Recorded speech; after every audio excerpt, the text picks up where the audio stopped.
Thank you for joining me. I am Dr. Eboni, your board certified developmental and behavioral pediatrician. I help parents to parent more compassionately, consistently, and confidently. Through my videos, programs, and books, I help parents to support, accept, and understand their child's development so that he or she may reach their personal developmental potential and so that their family may live happier, healthier lives. So first of all, I would like to thank Ronnie and Lamar for allowing me to speak with you today. I am thrilled to have this opportunity and I am so happy to be here. So today we will be discussing the 7 practices of highly exceptional parents. So that being said, I have a special gift just for you. You can see it in the description and click on it. It's drebonibonus.com. So be sure you go there to get your bonus. So we're going to be talking about the practices of exceptional parents. Hey, Dr. Alucci. Hey, Stephanie. Thank y'all so much for joining me. So that being said, don't we all want to be more exceptional parents? Hey, Dr. Pam, I know that I do. We all do. We all strive to do our very best for our children. And so what we're going to be talking about today are some of the practices that can help you to be an even more exceptional parent than you already are. Are you ready? All right, let's get going. And so honestly, because you're here right now, that lets me know that you're already an exceptional parent and you're ready to become even more exceptional. So let's do it. So that being said, I hope that I can first tell you what I consider to be an exceptional parent. Okay, an exceptional parent is a parent that does all that they can. They go above and beyond. They go the extra mile to make sure, absolutely sure, that their child can be their very best. They do all they can to support their child so that they can reach their personal, developmental, and vocational potential and all of that. Hey, Dr. Jamie. So that being said, we want to do everything that we can for our children. So I hope that it's okay for me to tell you a little bit about me and what brought me here today. So basically, I've been a pediatrician for over 10 years and I have worked with many families over the years. So I'm a general pediatrician, just like the one you take your child to for their well child visits, but I'm also a developmental and behavioral pediatrician. So I have the opportunity to care for kids with a wide variety of developmental abilities. And so that being said, over the years, I've just observed what really makes parents seem to be exceptional, because there are certain traits that they practice in families that seem to do well and in children who seem to thrive. And so that's what I'm going to share with you today, the 7 practices of highly exceptional parents. So that being said, let's just get right to it. So the first one is you must parent confidently. Hi, Dr. Sam. Confidence in parenting is key. It exudes to our children and they're more confident when we are more confident. And so certainly there are always times where we wonder, are we doing it right? But I am here to tell you that there is no one right way to do it. There are many ways to do it, but the fact that you care that you're doing it right and you're paying attention is huge. So one thing is, I want you to know that you are the expert on your child, and being armed with that knowledge can make you more confident. You know your child better than anyone else, better than their pediatrician, better than their teacher, their daycare provider. So really own that and arm yourself and advocate for your child, and that will make you more confident. And so certainly this comes with time and with practice, but knowing that it's important and having it on your mind is something to definitely contribute to being a more exceptional parent. And so the next thing is understanding your child's development. That's number 2. We really want to better understand exactly where our child is developmentally, and that's whether you have an infant or a teenager or anywhere in between, because if you really understand how your child understands and how they process information, how they communicate, then that will allow you to communicate effectively with your child. It will allow you to teach them, play with them better, and to discipline them when you have to. So you've got to understand exactly where your child is. Hi, Dr. Dran, thank you so much for coming. And so we have to know that all kids develop at their own pace and in their own way.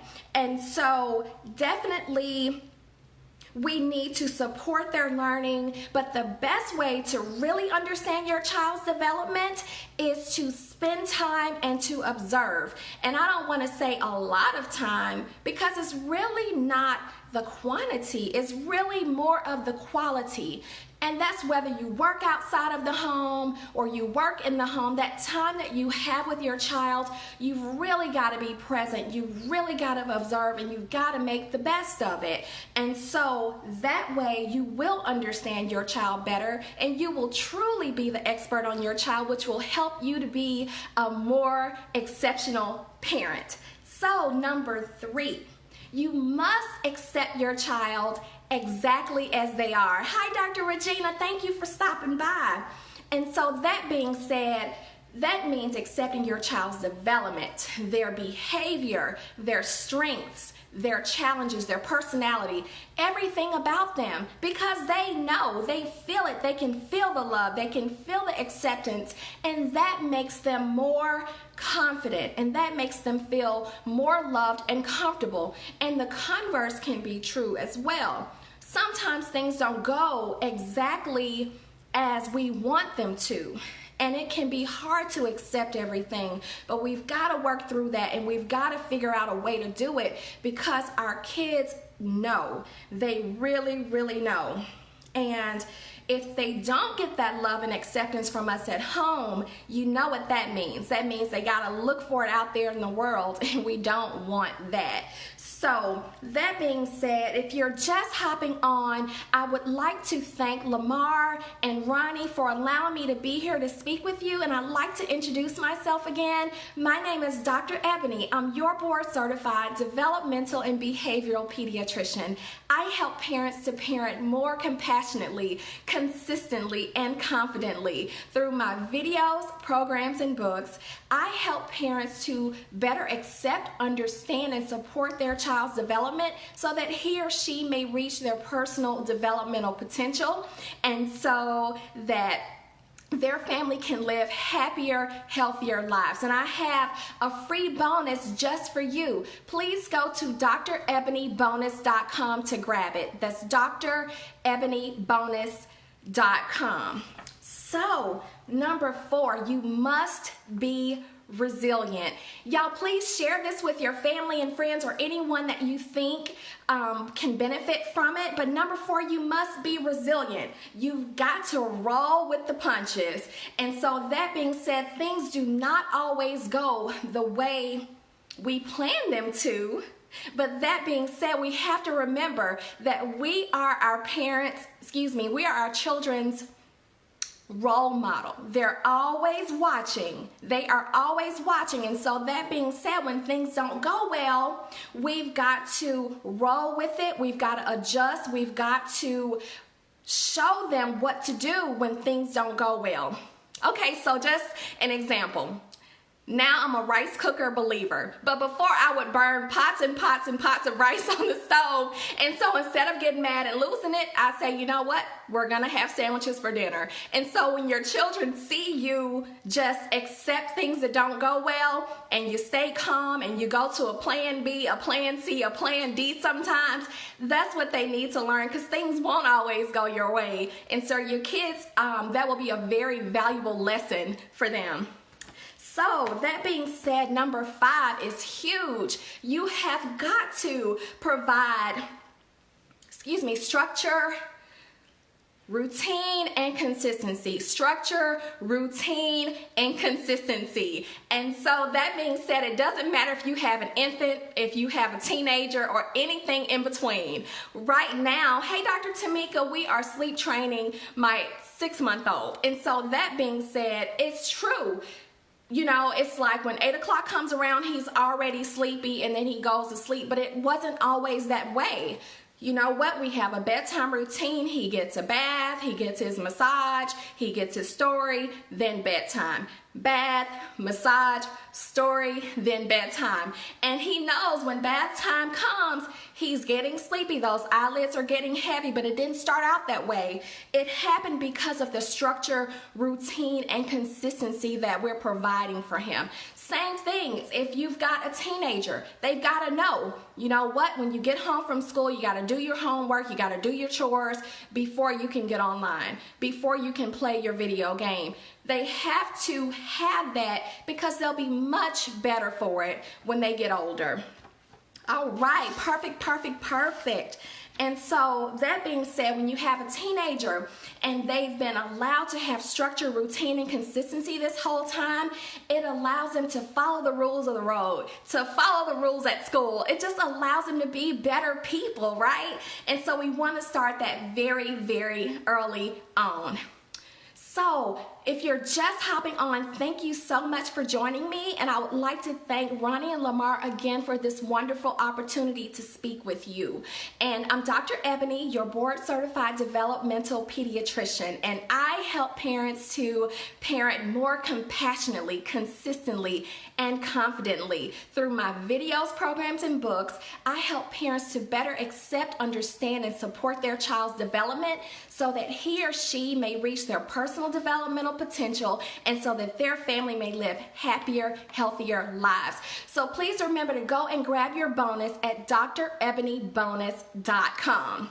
So the next thing is you must be present. You've got to really, really be there. And that sounds cliche, but what I mean about that, you remember earlier we talked about quality time, so that means really being there and present in the moment and being mindful of that. And honestly, we get so busy with our devices and the emails and the meetings, but they know my baby's only 6 months old, and if we're spending time together playing and I hear an alert for a text message and I break eye contact with him, he fusses. I'm telling him that my phone is more important than he is. And so even though he's just a baby, the same thing is true when you have a teenager. You've really got to be there. And because we're so busy, I don't like to make it super formal, but certainly if you plan to have dates with your child, it makes all the difference in the world. It lets them know that they are truly most important for you. And I know we're busy. It can be 5 or 10 minutes just to sit and have a meal together, to really turn the radio off and listen to them talk about their day without the radio, without the cell phone. Anytime that you can capture those moments, that's what we're talking about right now. And so the next thing is the last one. You've got to practice self-care. And certainly if y'all have questions for me, please put them in the chat and I will address them as we move on and at the end. And so practicing self-care, certainly that is much easier said than done. And sometimes that really requires our tribe, whether that's our parents, aunts, uncles, friends, neighbors, but we really do have to take time to take care of ourselves, right? And exceptional parents, we do it all, or we try to. And so that being said, we take care of the baby, we take care of homework, we take care of chores and bills and all of that, and sometimes we are last on that list. But honestly, if you're depleted, then you're not fully present and you're not really able to just be there for your child. and you're not able to practice self-care, so you're all burnt out, your patience is low, you're irritable, you're snapping, and you can't be the best parent you can be when that happens. And so sometimes you got to pull yourself in, put yourself in check, and just have some insight to know when you need a break and to figure out a way to do it. And if you have a busy day and you have limited resources for help, sometimes what I do is when the baby's still asleep in the morning, I will have my quiet time before he gets up. Because once the day is going, sometimes you're so busy, you won't have that moment again. So just figure out a time of the day, even if it's 5 minutes, to just meditate, to pray, to take a walk, just to have a moment or two for yourself is invaluable. Okay, so thank you again, Lamar and Ronnie, for allowing me to be here. I really appreciate the opportunity. And so for those of you who are just jumping on, I'd like to just reintroduce myself once more. My name is Dr. Eboni. I am your board certified developmental and behavioral pediatrician, and I help parents to parent more compassionately, consistently, and confidently. Through my videos, programs, and books, I help parents to better accept, understand, and support their child's development to help them reach their personal developmental potential, and so that their families can live happier, healthier lives. Hey, Dr. Stephanie, thank you for stopping by. And so also be sure to check out my free bonus. You can get it at drebonibonus.com. And so I would love it if you would join me right here next week at the same time and the same place and the same day, where we will be talking about the 7 mistakes modern parents make and how to fix it. It's gonna be good. I'm gonna have a brand new bonus to share with you, and it's gonna be awesome. And so that being said, do we have any questions before we go on? I certainly do hope that this has been helpful for everyone out there, and I appreciate your time. I appreciate you joining me here. And so that being said, until next time, take good care. Bye-bye.